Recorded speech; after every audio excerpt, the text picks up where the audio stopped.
Hi friends, പുതിയ വീഡിയോയിലേക്ക് എല്ലാവർക്കും സ്വാഗതം. അപ്പം ഇന്നലെ നമ്മൾ പാലക്കാട് പ്രിയദർശിനി തിയേറ്ററിൽ നിന്നാണ് മണിച്ചിത്രത്താഴ് കാണുന്നത്. ഞാൻ ആദ്യമായിട്ടാണ് തിയേറ്ററിൽ നിന്ന് പടം കാണുന്നത്. ടി വിയിൽ കണ്ടിട്ടുണ്ട്, ഒരുപാട് പ്രാവശ്യം കണ്ടിട്ടുണ്ട്. ഞാൻ എണ്ണീട്ടില്ല. ഈ 36 വയസ്സായി. അതിൽ കൂടുതൽ പ്രാവശ്യം പടം കണ്ടിട്ടുണ്ടായിരിക്കും.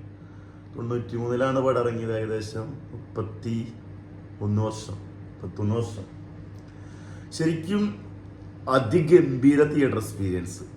ഈ പടം തിയേറ്ററിൽ കാണാത്ത ആളുകളുണ്ടെങ്കിൽ മസ്റ്റ് വാച്ച് ഇൻ തിയേറ്റർ. ആദ്യമായിട്ട് പറയാനുള്ള കാര്യം അതാണ്.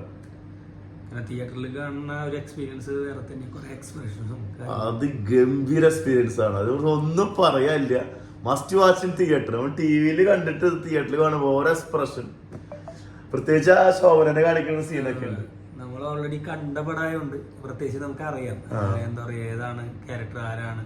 പക്ഷെ അത് നമ്മൾ ശ്രദ്ധിക്കാത്ത കുറെ പോയിന്റ്സ് ഒക്കെ ശരിക്കും കാണാൻ പറ്റും. എല്ലാ ഭാഗങ്ങളും ഫേസ് എക്സ്പ്രഷൻസ് ഒക്കെ നമുക്ക് ആ ബിഗ് സ്ക്രീനിൽ ശരിക്കും ഫീൽ ചെയ്യാം. പിന്നെ പടം തുടങ്ങുമ്പോൾ തന്നെ നമുക്ക് കുറെ ഓർമ്മപ്പൂക്കൾ കാണുന്നുണ്ട്. തിലകൻ, നെടുമുടി വേണു, കുതിരവട്ടം പപ്പു, ഇന്നസെന്റ്, KP ലളിത, ഡബ്ബിംഗ് ആർട്ടിസ്റ്റ് ബിച്ചു തിരുമല, ഒരുപാട് പേര് പടത്തിൽ അഭിനയിച്ചുള്ള ചുരുക്കം കുറച്ച് ആൾക്കാരും ജീവിച്ചിരിക്കുന്നുള്ളൂ. പക്ഷെ അവർ പെർഫോമൻസ് ഉണ്ട്. അവർക്ക് ഒരുമിച്ച് സ്ക്രീനിൽ കാണുന്ന സമയത്ത് ശരിക്കും, പ്രത്യേകിച്ച് ക്ലൈമാക്സില് തിലകനും നെടുമുടി ഇന്നസെന്റ് കൂടി പിന്നെ തിലകൻ ഇൻവൈറ്റ് ചെയ്ത് കൊണ്ടുവരുന്ന സീനില്ലേ, ശരിക്കും ധരിച്ചു കിട്ടാ സീൻ ഗംഭീരമായിരുന്നു. പിന്നെ സണ്ണിക്കുട്ടൻ, മോഹൻലാല്, എന്താ പറയാ, നിറഞ്ഞ അടിയുണ്ട്, അഴിഞ്ഞ അടിയുണ്ട്. സുരേഷ് ഗോപി ആയാലും ശോഭന വേറെ ലെവൽ. ശോഭന്റെ കരിയറിൽ ഏറ്റവും ബെസ്റ്റ് തന്നെ പറയുന്ന ഒരു ക്യാരക്ടറാണ് നാഗവല്ലി. മെയിനായിട്ട് തിയേറ്ററിൽ കാണുമ്പോഴേ ശരിക്കും ആ ശോഭനേരെ ശരിക്കും ഫേസ് എക്സ്പ്രഷൻസ് ഒക്കെ ശരിക്കും കാണാൻ പറ്റുന്നുണ്ട് ഈ പടത്തിൽ. നമ്മൾ ഓൾറെഡി കണ്ടിട്ടുള്ള പടമാണ്, നമുക്ക് അറിയാം എന്താണ് പടം എന്നുള്ളത് അറിയാമെങ്കിലും നമുക്ക് തിയേറ്ററിൽ ഒരു എക്സ്പീരിയൻസ് അത് വേറെ ഗംഭീരാണ്. ഒരു പാട്ടുകൾ കേട്ടോ, പാട്ടുകളൊക്കെ ഇപ്പോഴത്തെ ഒരു ഏറ്റവും നൂതന ടെക്നോളജി വെച്ചിട്ടാണ് അവർ ഷൂട്ട് ചെയ്തത്. കാരണം എന്താ വെച്ചാൽ ആ കാലഘട്ടത്തിൽ നിന്ന് വന്നിട്ട് ഈ കാലഘട്ടത്തിൽ കേൾക്കുമ്പോഴുള്ള ഏറ്റവും അഡ്വാൻറ്റേജ് ആയിട്ട് സാധനം വെച്ച് അവർ ചെയ്തിട്ടില്ല. അതിന്റെ ഒരു ഇത് വേറെ തന്നെയാണ്. നമ്മൾ 2K കണ്ടിട്ട് വരെ നമുക്കത് ഭയങ്കര ഫീൽ കിട്ടി. സൗണ്ട് ഭയങ്കര സൗണ്ട് എഫക്റ്റ് ആണ്. പ്രത്യേകിച്ച് ആ ചിലങ്കര സൗണ്ട് ഒക്കെ ഉണ്ട്. പിന്നെ ആ യക്ഷികരണ സൗണ്ടില്ലേ, ആ മസ്റ്റ് മറ്റേ ആളെ കാണിക്കില്ലേ, അല്ലീരെ ഹസ്ബൻഡ്, എന്ത് പ്രകാശ് കൗട്ട, ആളെ കാണിക്കുമ്പോ അങ്ങനെ നോക്കുമ്പോ ഒരു കരയണ സൗണ്ട് ഉണ്ട്. ഭയങ്കര എഫക്റ്റ് ആയി. പിന്നെ ഈ പടം എന്തൊക്കെ നമുക്ക് ഭയങ്കര ഹൊറർ ഫീൽ ചെയ്തെങ്കിൽ ഇന്ന് നമ്മൾ കണ്ടിട്ട് നമുക്ക് അറിയാലോ, കഥ അറിയാലോ. അപ്പൊ ആ മൈൻഡ് സെറ്റിലാണ് നമ്മൾ ഇരുന്നത്. പിന്നെ പപ്പു, ഇന്നസെന്റ് ഒരു കാര്യം ശ്രദ്ധിച്ചു ശ്രേയസ്, പടം തുടങ്ങിയിട്ട് ആദ്യത്തെ 3 മിനിറ്റ് ഉണ്ടല്ലോ ഇന്നസെന്റ് മാത്രമേ കാണിക്കുന്നുള്ളൂ. ശരിയാ. നമ്മള് പടം കാണുമ്പോ ഫസ്റ്റത്തെ ആ ഒരു ഇന്നസെന്റിന്റെ നമുക്ക് എല്ലാവർക്കും അറിയാവുന്ന പടം, അതുകൊണ്ട് ഒരു സ്പോയിലറും കാര്യങ്ങളും അതന്നെ അങ്ങനെ പറഞ്ഞിട്ട് സീൻ അത്രയും നേരം ഇന്നസെന്റിന്റെ നമ്മളിപ്പോ ശ്രദ്ധിക്കണ്ടാവും. നമ്മളാ ടിവിയിൽ കാണുന്ന സമയത്ത് നമ്മൾ ഇത്ര ശ്രദ്ധിച്ചിട്ടുണ്ടാവില്ല. ഞാൻ സമയം നോക്കി 3 മിനിറ്റ് സമയം. അപ്പൊ നമ്മൾ ചിരിക്കുന്നുണ്ട്. അതാണ് അവരൊക്കെ പെർഫോമൻസ്. ശരിക്കും ആ പൊസിഷനിലേക്ക് ഒന്നും റീപ്ലേസ് ചെയ്യാൻ വേറെ ആളില്ലെന്ന് തന്നെ പറയുന്നത്. നെടുമുടി, തിലകൻ, കുതിരവട്ടം പപ്പു, ഇന്നസെന്റ്, KP ലളിത, പിന്നെ ശോഭന ഡബിങ് സൗണ്ടൊക്കെ ഡബ് ചെയ്തുള്ള ശരിക്കും തിയേറ്ററിൽ കാണുമ്പോ ആ എഫക്റ്റ് ഉണ്ടല്ലോ, ഇത് ഗംഭീരാണ് കേട്ടോ. പിന്നെ ഗ്രാമത്തിന്റെ അന്തരീക്ഷം അതൊക്കെ ക്യാമറയില് വന്നിട്ടുണ്ട്, രസമായിട്ടുണ്ട്. സ്ക്രീൻ ഫുള്ള് കിട്ടിയിരുന്നില്ല അല്ലെ, സ്ക്രീൻ ഫുള്ള് കിട്ടിയില്ല. പക്ഷെ നമ്മള് ധനുഷ് പടിയെ കണ്ടപ്പോ രാഗത്തിൽ ഫുൾ സ്ക്രീൻ ആയിരുന്നു. അതൊരു അതിഗംഭീര എക്സ്പീരിയൻസ് തന്നെയായിരുന്നു. ഇത് തിയേറ്ററിൽ കാണുന്ന പടമാണ്. തിയേറ്ററിൽ കണ്ട ആളുകൾ ഉണ്ടെങ്കിൽ ഒന്നുകൂടി കാണാം, കാരണം ഇപ്പോഴത്തെ ടെക്നോളജി ഒക്കെ വെച്ചിട്ട്. പിന്നെ ഇന്നലെ ഹൗസ്ഫുൾ ആയിരുന്നു പടം കേട്ടോ.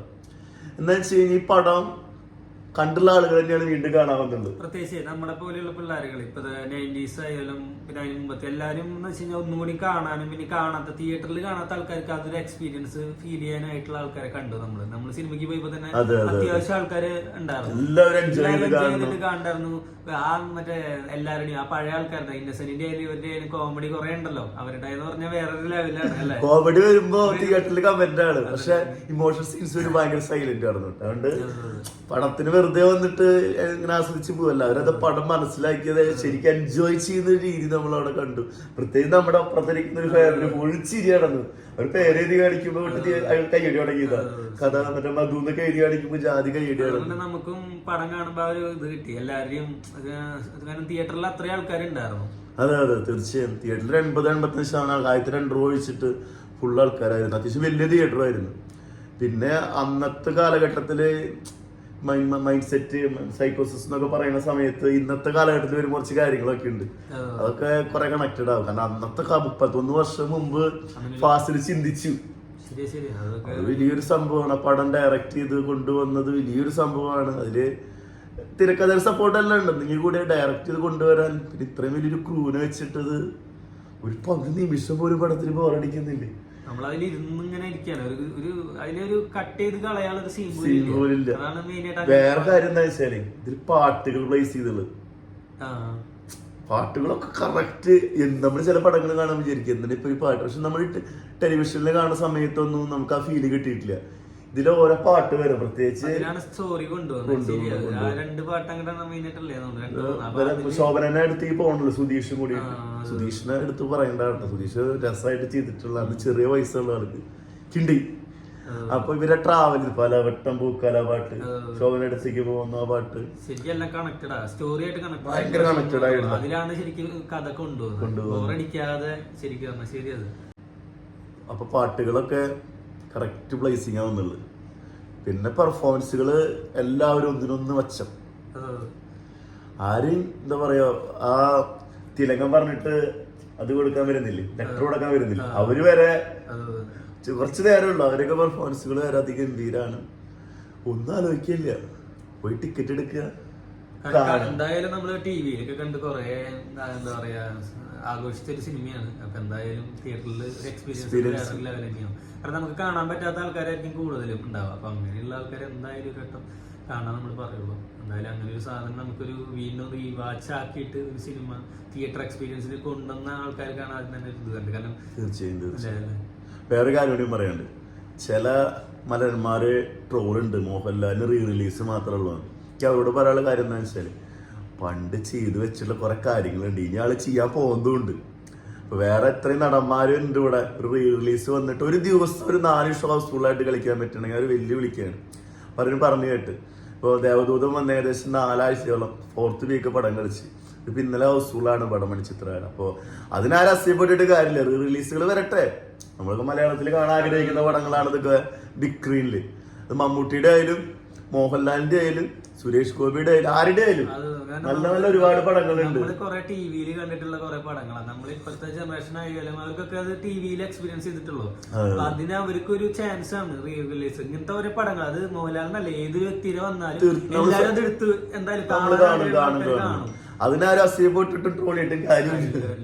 കാരണം അങ്ങനെ രീതിക്ക് വരും. കാരണം പണ്ടത്തെ നമ്മള് എന്താ പറയാ ലെജൻഡറി എന്താ പറയാ ഫിലിം മേക്കേഴ്സും അതുപോലെ ക്യാരക്ടേഴ്സും എല്ലാവരും നമുക്ക് കാണാൻ പറ്റും. കാരണം ഇതിൽ നമ്മള് ഞാൻ കഴിഞ്ഞ ദിവസം ഇൻസ്റ്റഗ്രാമില് നമ്മുടെ പപ്പുവിന്റെ മോൻ ഇട്ടുള്ള ഒരു പോസ്റ്റ് കണ്ടു.